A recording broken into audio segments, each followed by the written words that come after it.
अपने सपनों को कभी नहीं छोड़े। एक बार की बात है, एक गरीब औरत थी जिसका नाम आयशा था। वह एक छोटे से गांव में अपने माता पिता और छोटे भाई बहनों के साथ रहती थी। उसके पिता एक किसान थे, लेकिन खेत बहुत उपजाऊ नहीं था और वे अक्सर इसी तरह का गुजारा करते थे। आयशा एक बहुत बुद्धिमान और जिज्ञासा लड़की थी। वह अपने आसपास की दुनिया के बारे में जानना पसंद करती थी।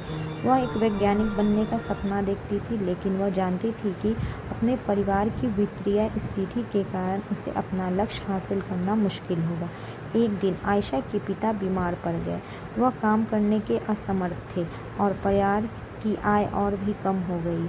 आयशा को अपने परिवार की मदद करने के लिए स्कूल छोड़ना पड़ा। आयशा ने अपने परिवार का समर्थन करने के लिए कड़ी मेहनत की। उसने घरों की सफाई और खेतों में काम करने जैसे अजीब अजीब काम किए। उसने स्थानीय बाजार में सब्जियां बेचना भी शुरू किया।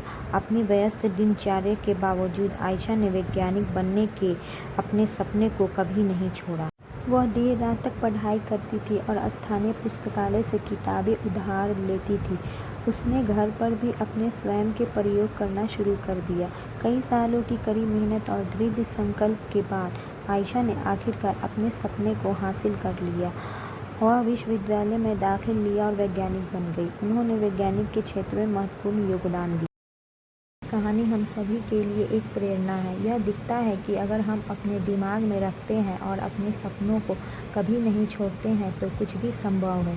यह भी दिखता है कि हमारे जुनून का पालन करना महत्वपूर्ण है, भले ही यह मुश्किल क्यों न हो। अगर हमारा वीडियो आप सभी को अच्छा लगा हो तो कृपया लाइक एंड सब्सक्राइब करें। धन्यवाद।